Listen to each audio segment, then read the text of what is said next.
this. This campaign is not about Bernie Sanders. It is not about Hillary Clinton. It is not about anybody else. It is about you.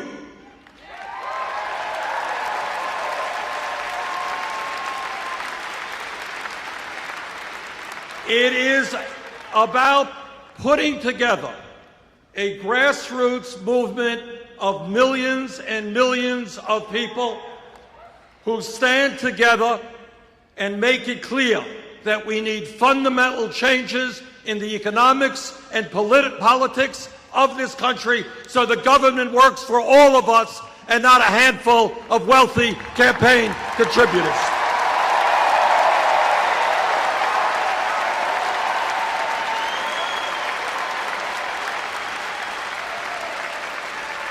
And let me also tell you that in order to win this election, it goes without saying that we need a strong grassroots movement, an unprecedented grassroots movement. But let me say this to you also, and this is something that no other candidate will tell you, and that is that nobody in the White House, no matter how good he or she may be, can address the major issues facing working families and the middle class without an active, politically conscious grassroots movement.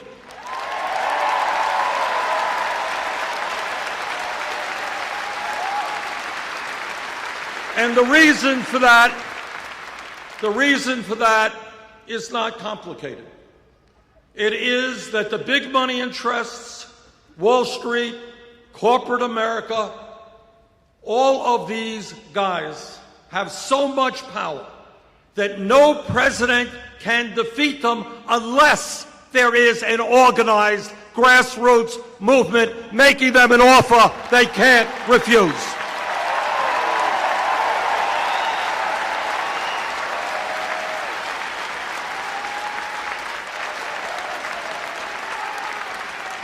This is a rigged economy, and brothers and sisters, together we are going to change that.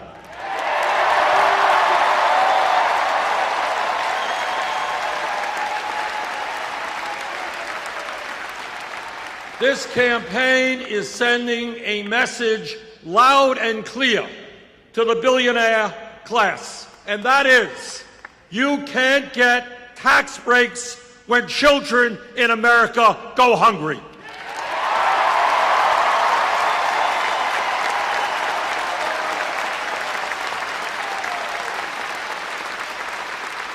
You cannot continue to send our jobs to China when millions of Americans are desperately looking for work.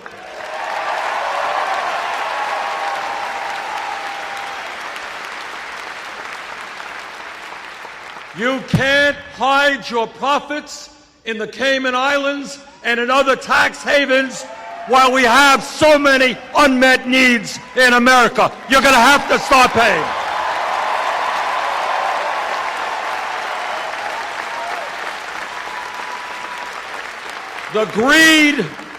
The greed of corporate America and the billionaire class has got to end, and we are going to end it for them.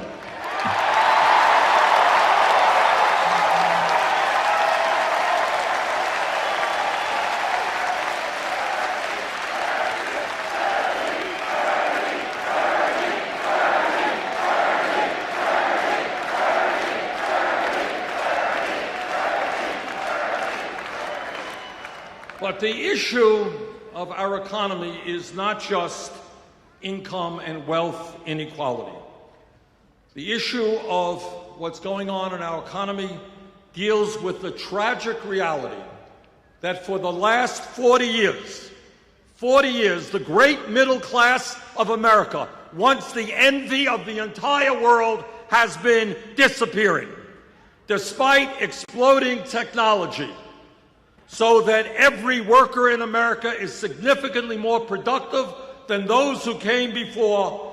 Median family income is almost $5,000 less today than it was in 1999. In my state of Vermont, and I'm sure that it is true here in Wisconsin, we have workers not working at one job, not working at two jobs, but sometimes working at 3 or 4 jobs at abysmally low wages in order to cobble together an income and some health care. That is not the American economy that we will accept.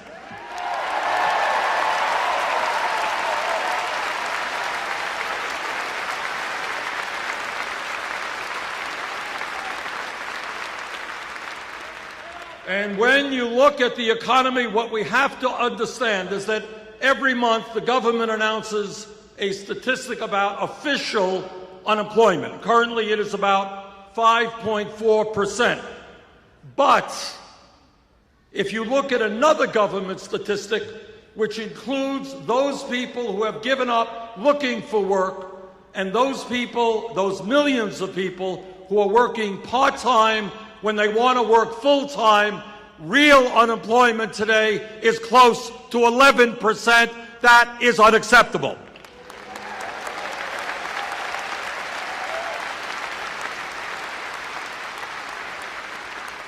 And let me touch on an issue that is widely ignored. Almost nobody talks about it. And that while real unemployment is close to 11%, youth unemployment has reached tragic proportions. Today in America, for those young people 17 to 20, those kids who have graduated high school or have dropped out of high school, if they are white, youth unemployment is 33%. If they are Hispanic, youth unemployment is 36%.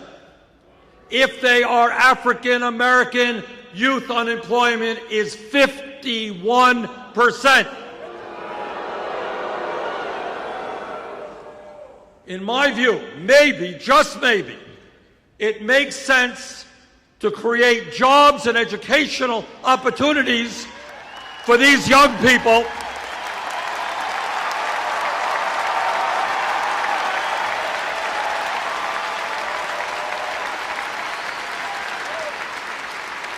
Maybe we should create jobs and educational opportunities rather than more and more incarceration and more jails.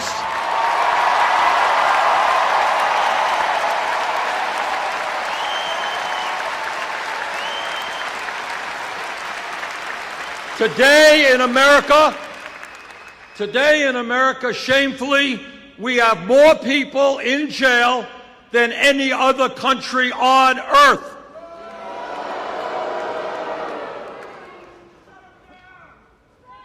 So our job, in fact, is to create a new criminal justice system.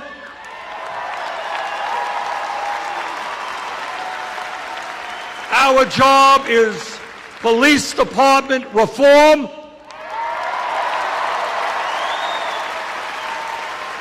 Our job is to make sure that young African Americans can walk down the street without being abused or worse.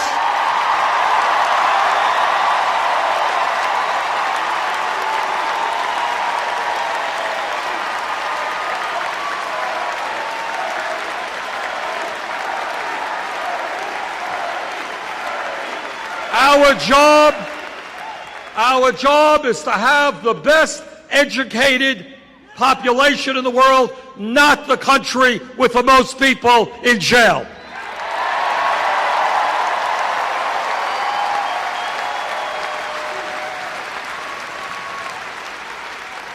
And when we talk about the economy, it's not only the grotesque level of income and wealth inequality, it's not only the unacceptably high levels of unemployment. When we talk about the economy today, we have got to understand that tens of millions of Americans are working in wages which are totally inadequate.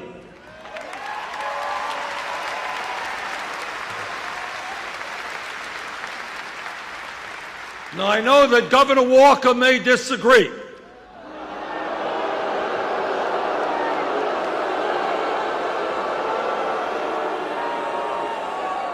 But to my mind, the federal minimum wage of $7.25 an hour is a starvation wage which must be raised.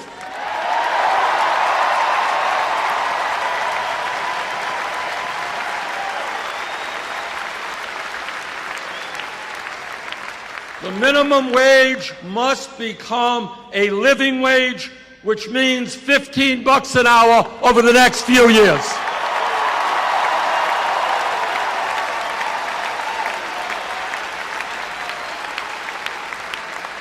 Now, I don't think it is a terribly radical idea to say that in America, if somebody works 40 hours a week, that person should not be living in poverty.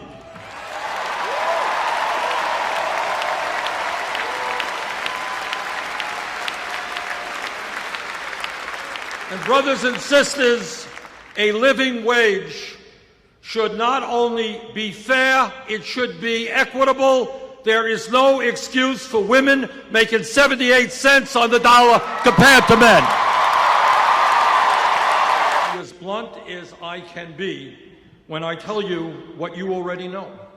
And that is that as a result of the disastrous Supreme Court decision in the Citizens United case,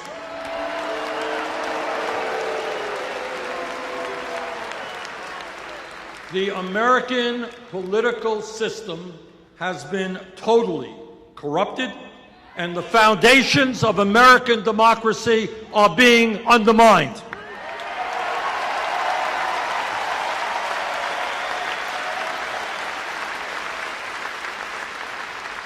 What the Supreme Court said in so many words is they said to the wealthiest people in this country, they said, okay, guys, you already own much of the economy.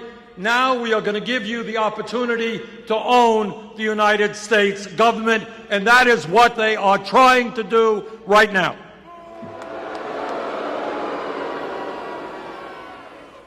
Let me be as clear as I can be, and that is that as President of the United States, I will not nominate any justice to the Supreme Court who has not made it crystal clear that he or she will vote and work to overturn this disastrous Citizens United decision.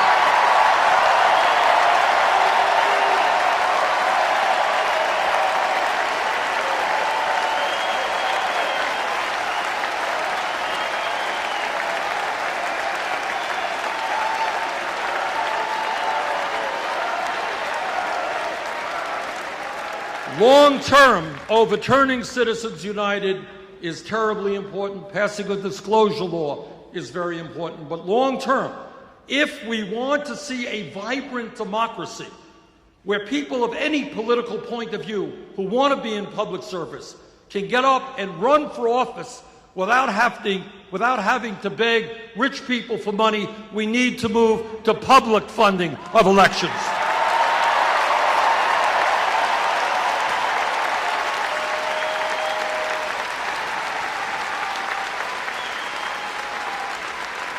Let me give you an example. I'll give you an example of how bad the situation is today. According to media reports, which I think are accurate, the Koch brothers alone, second wealthiest family in America, a family that wants to eliminate Social Security, Medicare, Medicaid, public education, and virtually every piece of legislation passed since the 1930s which protect working families. This one family will be spending in this election cycle close to $1 billion.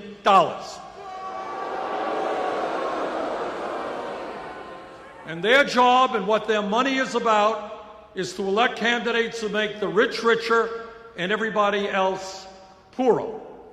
But when you have one family spending close to $1 billion, which is more money than either the Democratic Party or the Republican Party will spend, this is not democracy, this is oligarchy, and we have got to end that.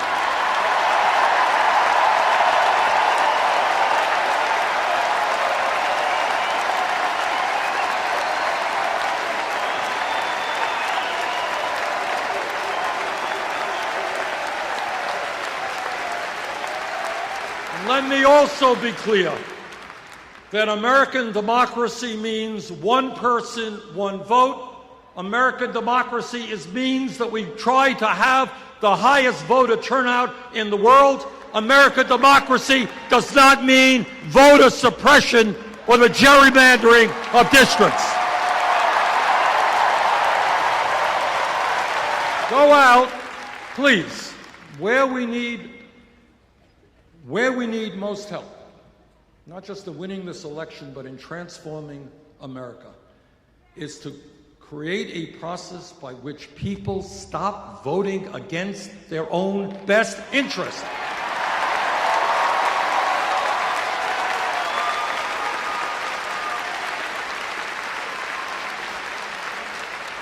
Ask your Republican friends at work if they really think it makes sense to vote for people who are going to send their jobs abroad. Vote for people who will not raise the minimum wage.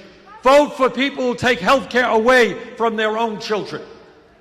And when we are successful in bringing our people, middle-class working people, together, we will transform America.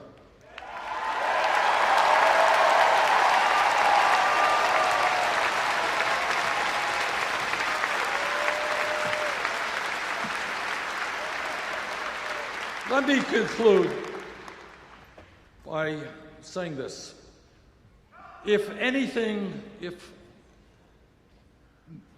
What I would like to ask of you is please think big, not small. In Washington, the debate is often about whether we cut education by 2% or 6%, whether we throw this many people off of health care or that many, whether we give corporations this much of a tax break or that much of a tax break. That's not the worldview that we should have. Our vision should be that in the wealthiest country in the history of the world, there is nothing that we cannot accomplish.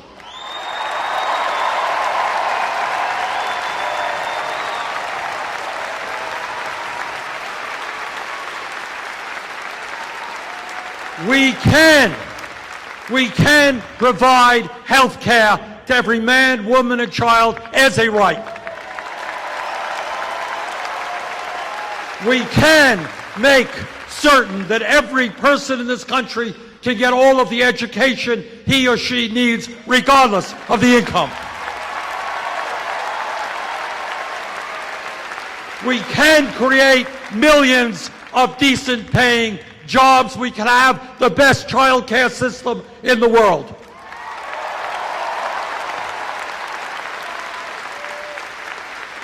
In the last 30 years, there has been a huge redistribution of wealth from the middle class and working families to the top 0.1%.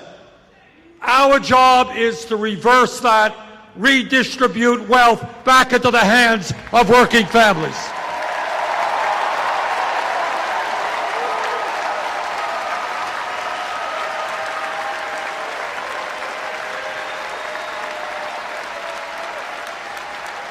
Now, in terms of this campaign, I am more than aware that my opponents will be able to outspend us. They have billionaire backers. They have super PACs.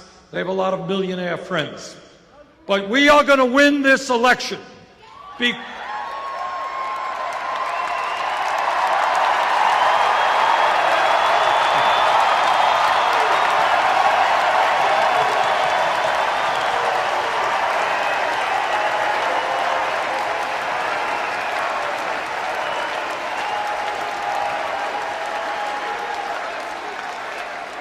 are going to win this election because if we do our job well, if we develop the grassroots national movement that I know we can, at the end of the day, they may have the money, but we have the people, and when the people stand together, we can win.